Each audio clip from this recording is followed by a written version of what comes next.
live near a wood, so I'm often going out into the woods and stuff. You often come across kind of animals up to their business, getting on with their lives, which is I always find really interesting, kind of like stopping and just watching what they're up to. I'm actually currently, whilst talking to you, very much listening to you, but staring out the window, watching some pigeons on the roof.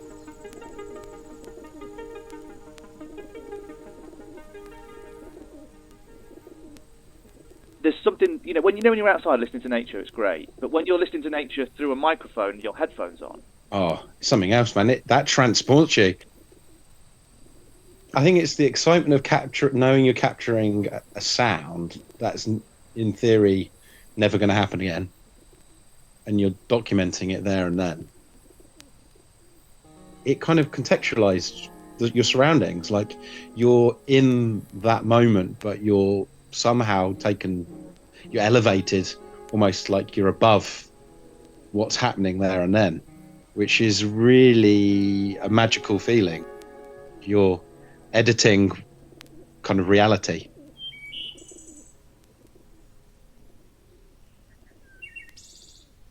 This is proper sounds good right territory now. We're talking about edited reality.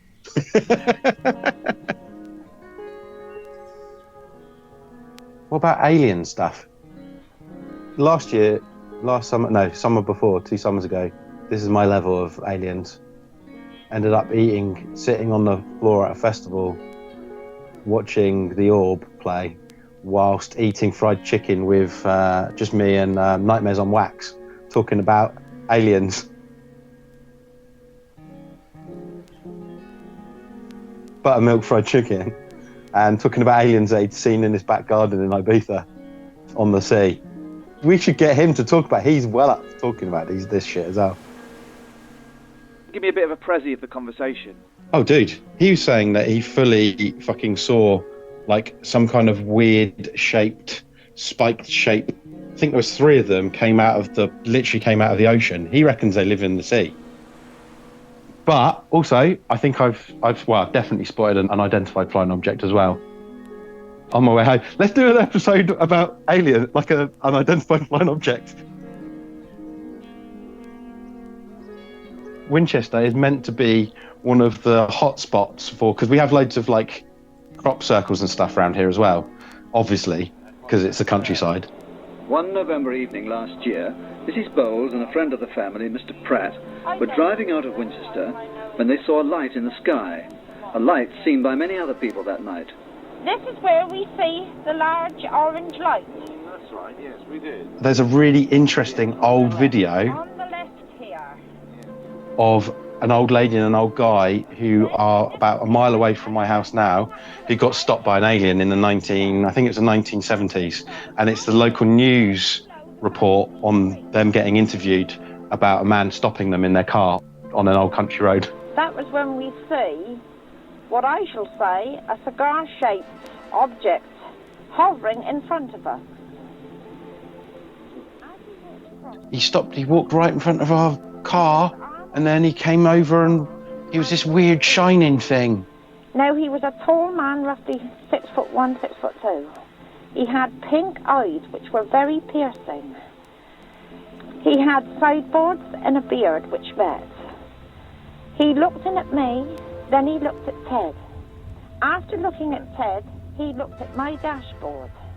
And as he was... And literally a mile away from there, I saw something stop in the sky above me on the way home with my partner. She was with me as well. It stopped probably about 300 feet away in distance ahead of us, and probably a couple hundred feet in the sky, this light just stopped. Fixated. This is before drones.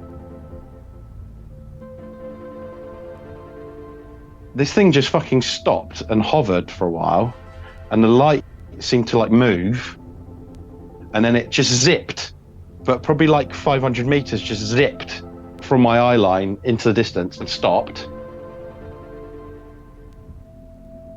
for like 5 or 10 seconds, and then just disappeared at like a rate I had no comprehension of.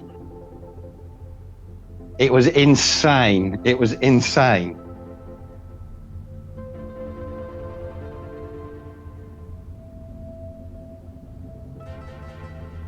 You are listening to a conversation with musician James Alexander Bright. I'm a big fan of James's music, and initially when I planned to have him on the show, we were going to talk about echoes. And we did, eventually. Yo, Tbone, did you produce this? Sounds good, right?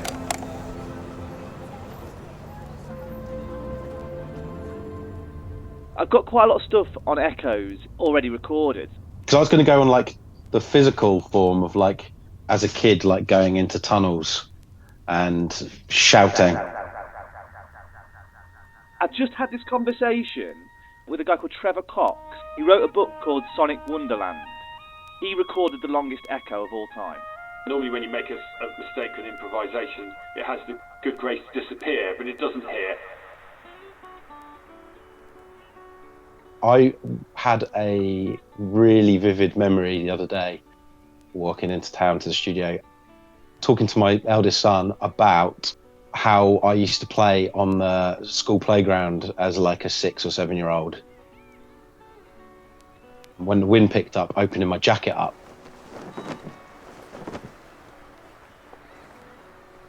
Like feeling the strength of the wind and how it felt like I was going to take off. And that he should put his hands in his pockets and open his jacket and see if he can fly, basically.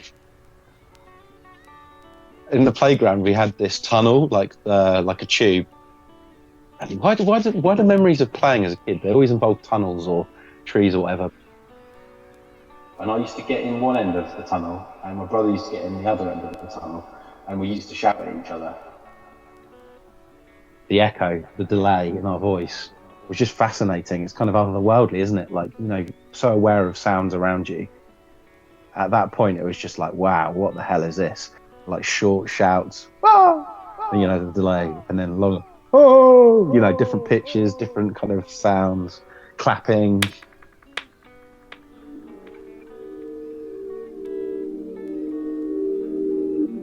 Because obviously echo is dependent on space and stuff. So is space a real big part of your work? I think so. Just kind of like actually giving someone an idea of kind of an otherworldliness, I guess. Again, setting up a sound base, kind of giving them a starting point, basically somewhere to jump off of. And delay obviously has a part to play in that, giving someone a reference of either where they are or where they could be going. I always find kind of a building sound and delays kind of gives you this otherworldliness to start off with. A parallel universe, I guess, like somewhere where we haven't got the daily strains of life, and you can, not necessarily a paradise situation, but somewhere where you've got time to think and look.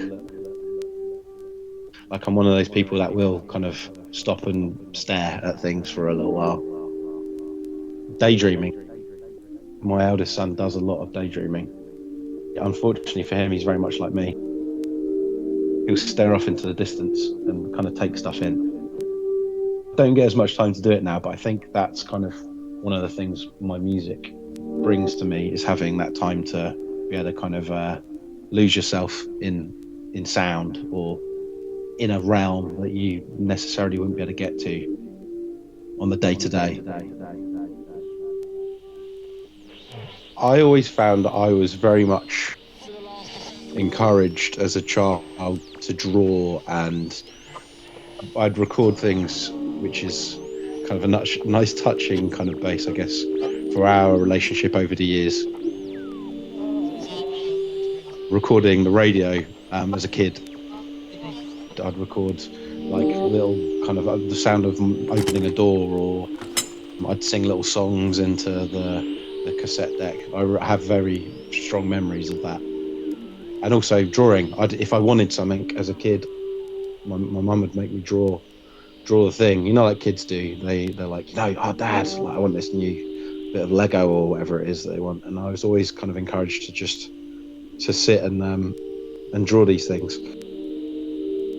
My happy time was spent drawing and singing and recording things. So it's very odd that my adult life has turned into pretty much the same thing. It's a natural progression. The vibrational thing, everything vibrates. My partner's a gardener. She grows lots of things. I'm sat in a room now and there's like stuff growing everywhere. Everything vibrates. Everything emits a frequency. I don't know if that's like a happy place, like when you're sat with an instrument or something, and you're sat and you're within or playing with that instrument, whether there's some kind of frequency you're giving off and whether that kind of sets the tempo or the vibe. The old added story of like people are giving off bad vibrations. Like if there's someone that's trying to like withhold something or has bad intentions. I don't know. I haven't really delved into it too much, but I think I'm quite good at reading a character.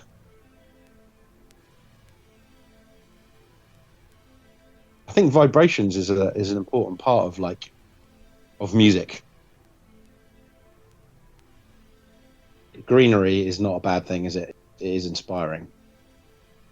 It's magic, isn't it? Seeing things grow and from nothing to thriving. I don't do as much at the moment, but have done on previous records, kind of quite a lot of field recording and stuff.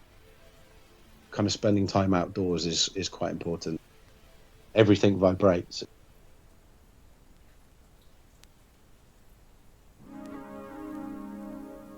Thanks to James for talking to me. I knew he'd be great on this show. His new single, Fall For You, is out now on the Athens of the North imprint. And there is an album to follow later in the year, so watch this space. If you enjoyed that, then of course check out James and his music. You'll find him in all the usual places. But if you want to say thank you for the time spent, then please just leave a review, give us a rating, like and subscribe, and all those podcasty things. It really does help people find us. And if you're feeling extra generous, go to Tbone Productions and get yourself some Sounds Good Right merch. I've been demoing a bit of it on my Insta. It looks great. I'm wearing a hat now. This episode was recorded, mixed and sound designed by me, Tom Whalley.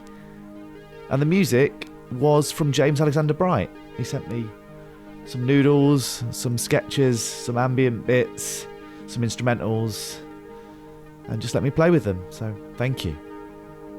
I'll see you next time. Yo, Tbone, did you produce this? Sounds good, right?